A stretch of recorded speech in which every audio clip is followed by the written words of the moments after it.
Welcome to Southside News Today. It's Thursday, February 11th. I'm Chuck Vipperman reporting. Southside News Today brought to you by Redeemed Christian Dance Studio. Danville police have arrested a second suspect in a shooting death last week on Cabell Street. 20-year-old Earl Quan Williams was picked up earlier this week, charged with second-degree murder in the shooting death of Jalen Fitzgerald. It happened last Wednesday afternoon on the 600 block of Cabell Street. Fitzgerald was pronounced dead at the scene.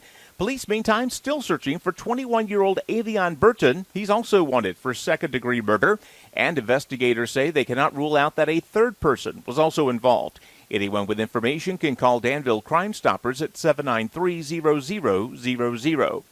A local partnership will host another COVID vaccination clinic this weekend. Danville and Pittsylvania County are working with the Health Department, SOVA, Averett, and other partners to get locals vaccinated. Saturday's clinic will be held at Chatham Middle School. Those who are listed 1A or 1B for eligibility can register online at the city or county's website. Now, this is going to be the fourth clinic in the area. So far, nearly 7,000 vaccinations have been administered in Danville, more than 500 for Pittsylvania County residents. Meantime, the number of local COVID cases is remaining steady. This morning's daily report, State Health Department, shows Danville with 48 new cases, slightly above the 7-day average. Pittsylvania County reporting 23 additional cases. That's well below the weekly average. Local death toll remains at 144. Statewide, Virginia is reporting more than 3,000 new cases for the third day in a row. A local lawmaker's bill that would have provided a so-called relief valve for Virginia's medical malpractice caps has died in a General Assembly subcommittee. The measure from Southside State Senator Bill Stanley called for lifting the cap in certain non-jury judgments. It would have applied when the malpractice resulted in substantial or permanent loss or impairment of a bodily function, brain injury, or disfigurement. Now, currently, the cap in most medical malpractice cases is $3 million. The measure was passed over in the Senate Judiciary Committee. Local lawmaker burned the midnight oil and then some this morning in Washington. 5th District Congressman Bob Good and the rest of the House Education and Labor Committee marked up the COVID-19 reconciliation bill, providing relief for residents.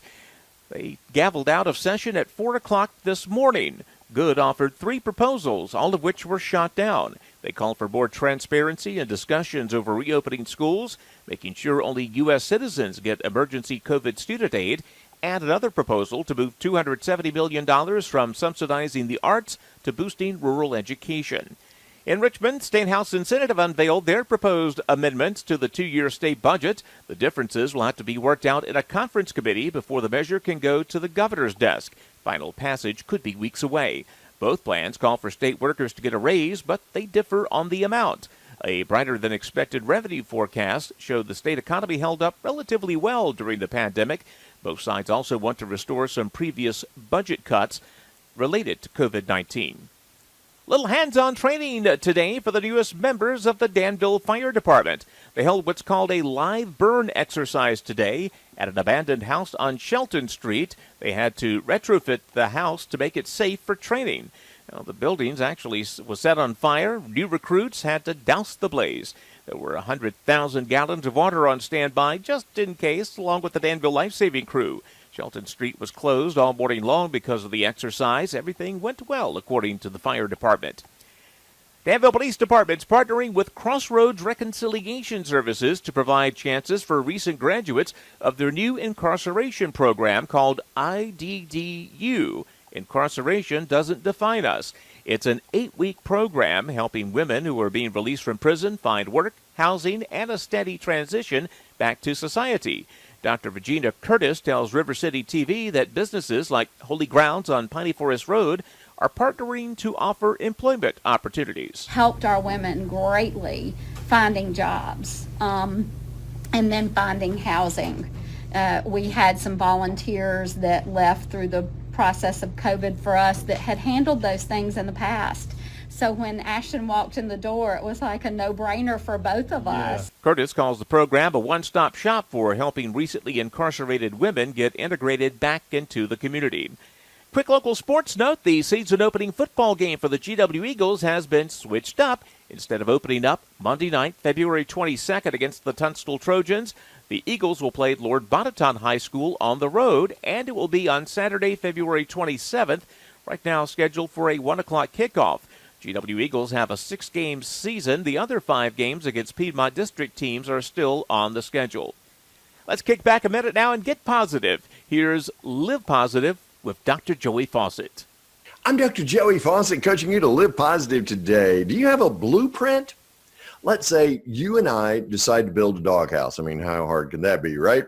So you go off to the local home improvement store and you buy some wood, only you're not sure what to get. So you just pick up a few of these and some of those, and then you get a couple of nails. You're not sure which size to get, and you bring it back home. So here you and I are with this wood and these nails, and we're standing there looking at the wood, and we're looking at each other, and we're wondering, how in the world do you build a doghouse? What you and I need is a plan, a blueprint for building a better doghouse. Now, just like you wouldn't build a doghouse without plans, you don't want to build your life without a plan. When you do, you wind up building something that really isn't worth living.